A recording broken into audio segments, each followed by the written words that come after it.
여러분 안녕하십니까? 포항 MBC 뉴스데스크입니다. 경상북도가 민선 8기 들어 첫 조직 개편을 하고 내년 1월 1일부터 시행합니다. 지방시대를 주도하기 위해 지방시대 정책국을 신설해 지방시대 정책과, 인구정책과, 청년정책과, 교육협력과, 외국인 공동책과를 뒀습니다. 또 4차 산업혁명 시대에 대비해 메타버스 과학국을 신설해 메타버스 혁신과, 과학기술과, 4차 산업 기반과, 빅데이터과, 정보통신과를 포함하도록 했습니다. 이 밖에도 신공항 조기 건설을 위해 행정안전부로부터 한시기구로 승인받은 통합신공항 추진단을 본부로 확대 신설했습니다. 포항을 2차 전지 산업의 메카로 만들자 몇 년 전부터 포항시, 학계, 경제계가 한 목소리로 외치는 구호인데요.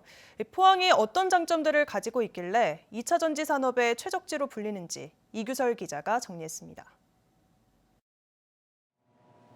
전기 자동차와 드론에 들어가는 배터리가 바로 2차 전지입니다. 지난해 우리나라의 2차 전지 수출은 86억 7,300만 달러로 이미 86억 7천만 달러를 기록한 가전 수출을 초월했고 2030년이 되면 2차 전지 시장은 지금의 13배 규모로 성장할 것으로 전망됩니다. 세계 각국이 약속한 탄소 감축을 위한 핵심 과제가 바로 전기차 보급이기 때문입니다. 기후위기 대응을 위해서는 전기차, 즉 다양한 미래 모빌리티의 탄소 배출을 얼마나 현저하게 줄일 수 있느냐라는 기술 확보가 되게 중요하고 그런 면에서 배터리가 상당히 중요한 위치를 차지하고 있다. 그럼 포항이 왜 2차 전지 산업의 최적지로 평가받는 걸까요? 2차 전지의 성능은 배터리를 구성하는 양극재와 음극재의 성능에 따라 좌우되는데 최고 기술력을 가진 회사가 포항에 있습니다. 바로 에코프로와 포스코 케미칼입니다. 포항은 배터리 생산 과정에서 발생하는 이산화탄소 배출량을 줄여 수출 경쟁력을 강화하는 데도 유리합니다. 석탄 화력 발전에 의존하는 우리나라와 일본은 유럽이나 미국에 비해 탄소 배출량이 많을 수밖에 없는데요. 바다를 끼고 있는 포항은 해상 풍력이나 파력 발전을 이용해 탄소 발생량을 줄일 수 있습니다.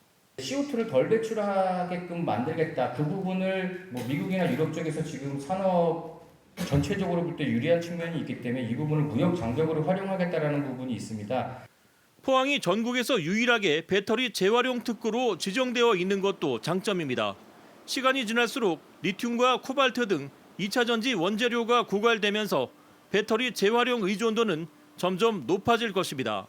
도시강탄처럼 기존의 폐배터리에서 다시 배터리를 만들게 되겠죠. 그를 위해서 우리는 준비를 해야 됩니다. 이런 장점이 있어 포항은 2차 전지를 철강 산업 이후 차세대 먹거리로 지정했습니다. 최근에는 서울과 포항을 오가며 2차 전지 관련 포럼을 잇따라 열고 포항이 가진 장점과 가능성을 정책 결정자와 기업에 알려 기업 유치에 적극 나서고 있습니다. MBC 뉴스 이규설입니다. 경주시는 벼 재배 농가의 소득 보전과 경영 안정을 위해 17억 9천만 원의 특별 지원금을 지급한다고 밝혔습니다. 특별 지원은 쌀값 하락과 생산비 상승 등에 따른 농가 소득 감소를 반영한 것으로 13,000여 농가가 혜택을 받게 됩니다. 지원 대상은 농업 경영체 등록 정보에 등록된 농지를 실제 경작하는 경북도 내 주소를 둔 농업인으로 농업의 소득이 3,700만 원 이상인 경우는 제외됩니다. 경북 최대 노인요양시설인 정혜원이 노동조합 설립 8달 만에 폐업을 신청해 위장 폐업 논란이 있다는 소식 지난달 전해드렸는데요. 이달 들어서는 요양보호사 등 노조에 가입한 직원들을 대거 중징계해 노조 탄압 논란이 일고 있습니다. 박성아 기자입니다. 지난 2019년부터 노인요양시설 정혜원에서 일하고 있는 요양보호사 김수현 씨. 이달 초 시설 측으로부터 정직 1개월의 중징계를 받았습니다. 징계 이유는 음주. 김 씨가 심야 휴게 시간에 술을 마셨다는 겁니다. 막걸리병하고 사진을 찍어가지고 우리 당직할 때 그걸 먹었다고 얘기를 하더라고요. 그래서 아니라고 극구 부인을 했죠. 이렇게 징계를 받은 건 김 씨뿐이 아니었습니다. 술을 마신 적 없다며 재심을 신청했지만 시설 측은 재심 없이 4명의 요양보호사에게 정직 1개월의 중징계를 내렸습니다. 한 요양보호사는 3년 전의 일로 이달 들어 갑자기 감봉 1개월을 받았습니다. 나갔다가 다시 2년 만에 다시 정년에 다시 들어왔는데 무슨 이유 때문에 징계를 다시 열더라고요. 기분이 좀 그렇죠. 좀 황당. 이들은 모두 올해 생긴 노동조합에 가입해 활동하고 있는 노조원들입니다. 노조는 시설 측이 노조 탄압을 위해 노조원들에게만 무거운 징계를 내렸다며 지방노동위원회에 구제를 신청했습니다. 막걸리 먹은 적이 없거든요. 화장실에서도 먹었다가 하는데 기가 차갖고 간부들만 잡으려고 애를 쓰는 거예요, 완전. 정의원 측은 해당 요양보호사들이 술을 마셨다는 물증은 없지만 관련 진술이 있었다고 밝혔습니다. 또 올해 건강보험공단의 조사와 노조의 직장 내 괴롭힘 신고로 인해 과거의 일들을 징계하기도 했다며 노조를 겨냥한 징계가 아니라고 덧붙였습니다.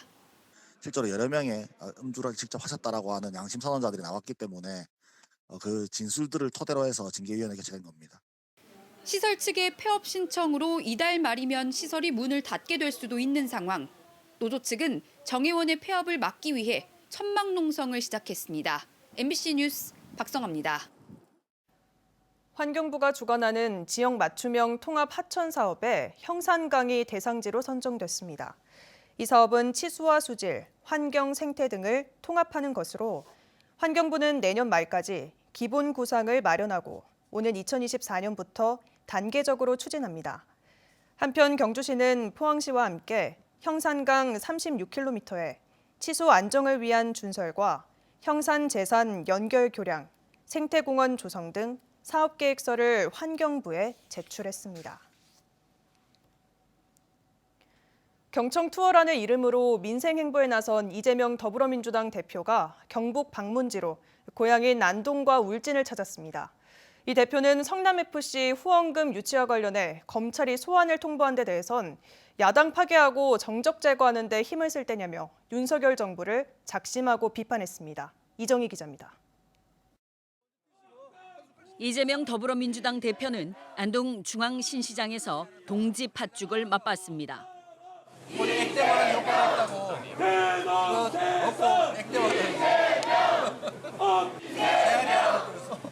팥죽값은 미리 준비한 지역화폐 안동사랑 상품권으로 치렀습니다. 이 대표는 즉석 연설에서 지역화폐, 노인 일자리 예산은 깎으면서 법인세이나 부자 감세 정책에 힘쓰고 있다며 정부 여당을 비판했습니다. 야당 파괴하고 정적 제거하는데 힘쓸 때입니까, 여러분? 이거는 정치를 하는 것이 아니라 폭력적인 지배입니다, 여러분. 성남시장 시절 성남FC 후원금 유치 의혹으로 검찰이 소환 조사를 통보한 데 대해선 수십 년간 검경의 조사를 당해왔고 지금도 검찰에서 70명 넘는 인력이 자신과 주변을 털고 있다고 꼬집었습니다. 대장동 가지고 몇 년 가까이 탈탈 털어대더니 이제는 무혐의 결정 났던 FC 광고한 것 가지고 저를 소환하겠다고 합니다. 이재명이 그렇게 무섭습니까? 윤석열 정부는 반드시 대가를 치르게 될 거라며 작심하고 비판했습니다. 이재명을 죽인다고 해서 그 무능함과 불공정함이 감춰지지 않습니다, 여러분. 가장 불공정하고 가장 몰상식한 정권이 바로 윤석열 정권입니다, 여러분. 이재명 대표는 지난 8월 당대표 당선 이후 처음으로 고향인 안동을 찾았습니다. 이 대표는 시장에서 점심을 먹은 뒤 울진 산불 피해 현장을 거쳐 강원권으로 민생 행보를 이어갔습니다. MBC 뉴스 이정희입니다. 영덕군 의회가 동해선 철도 영덕 포항 열차 감축 운행 철회를 촉구하는 건의문을 채택하고 대통령실과 국회 등에 보내기로 했습니다. 영덕군 의회는 건의문에서 한국철도공사가 경영 효율이라는 명분으로 아무런 예고 없이 일방적으로 열차를 감축 운행해 정부의 대중교통 활성화 정책과 지역균형 발전에 역행하고 있다고 지적했습니다. 코레일은 지난달 5일부터 영덕 포항 동대구 무궁화호 열차 운행을 하루 7회에서 5회로, 포항 영덕 상행선은 6회에서 5회로 줄였습니다. 북극 한파가 기승을 부리고 있습니다. 내일 아침 기온은 영하 10도 안팎까지 떨어지며 올 겨울 들어 가장 춥겠습니다. 울릉도와 독도에는 모레까지 최고 25cm의 눈이 내리겠습니다. 조주경 기상캐스터입니다. 오늘 볼에 닿는 공기가 부쩍 차가워졌습니다. 그런데 내일은 오늘보다 더 춥겠는데요. 올겨울 들어서 가장 추운 날씨가 예상됩니다. 경북 동해안 전 지역에는 강풍주의보가 발효 중인 가운데 조금 전 한파특보까지 내려졌습니다. 포항의 내일 아침 기온은 영하 9도로 시작하겠지만 찬바람의 체감 기온은 영하 19도까지 곤두박질하겠습니다. 한낮에도 영하권에 보이면서 밤낮 할 것 없이 춥겠습니다. 한편 울릉도와 독도에는 오늘 밤 대설특보가 내려지겠고요. 모레까지 최고 25cm가량의 큰 눈이 내려 쌓이겠습니다. 이어서 자세한 내일 기온 보겠습니다. 내일 아침 기온은 오늘보다 8도가량 낮게 시작하겠습니다. 영덕이 영하 11도, 경주와 울진 영하 10도, 포항이 영하 9도로 시작하겠고요. 한낮 기온은 영하 5도에서 영하 3도 분포로 낮 기온도 오늘보다 3도에서 4도가량 낮겠습니다. 울릉도와 독도의 아침 기온은 울릉도 영하 5도, 독도 영하 3도로 시작하겠고요. 한낮 기온은 울릉도 영하 2도, 독도 1도까지 오르겠습니다. 현재 동해 중부 먼바다를 중심으로는 풍랑경보가, 그 밖의 해상에서는 풍랑주의보가 내려져 있습니다. 물결은 전해상에서 최고 5m까지 높게 일겠습니다. 다가오는 주말도 심한 추위가 이어지겠고요. 다음 주에도 예년보다 추운 날씨가 이어질 전망입니다. 날씨였습니다. 풍랑 예비특보 발령에 따라 포항해경은 오늘부터 나흘간 연안사고 위험예보제 주의보를 발령했습니다. 동해 남부 앞바다는 초속 16m의 강한 바람과 4m 이상의 파고가 예상돼 해경은 갯바위와 방파제 등 위험구역 중심으로 순찰을 강화하고 선박 조기 입항을 권고하고 있습니다. 해양수산부는 내년부터 폐기물 배출 해역에 대한 관리 감독을 강화합니다. 배출 해역을 4개 구역으로 구분하고 해양 배출 폐기물 처리 과정에서 지방해양수산청의 적합성 평가 절차를 구체화한 지침을 내년 1월부터 시행한다고 밝혔습니다. 해수부는 바다로 배출되는 폐기물이 처리 기준에 따라 정해진 해역에 버려지는지 엄격히 관리하겠다고 밝혔습니다. 송년음악회를 한 달 앞두고 결성된 포항시민 프로젝트 합창단의 감동 스토리를 담은 특집 다큐멘터리 함께 부르는 희망의 노래가 오늘 밤 11시 10분 포항 MBC를 통해 방영됩니다. 악보도 제대로 보지 못하는 초보 합창단이 연습을 통해 성장하는 과정을 담아냈으며 노래를 통해 상처를 치유하고 가족과 동료의 응원으로 힘을 얻는 내용을 담았습니다.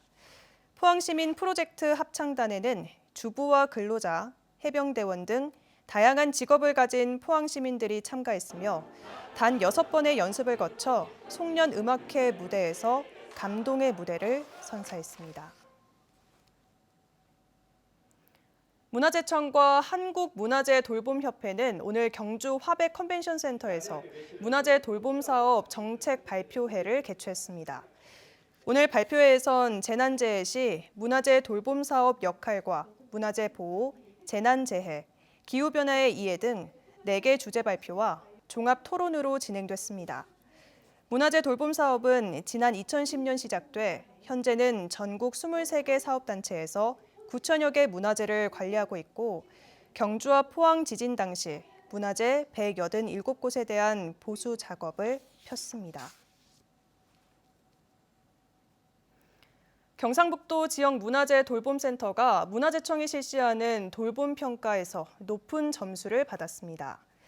경상북도 문화재 돌봄센터는 지난 3월 울진 산불 당시 불영사 등 지역 문화재 현장을 관리하고 응급조치를 취하는 등 자연재해로부터 1000여 건의 지역 문화재를 피해 없이 유지 보존한 것으로 나타났습니다.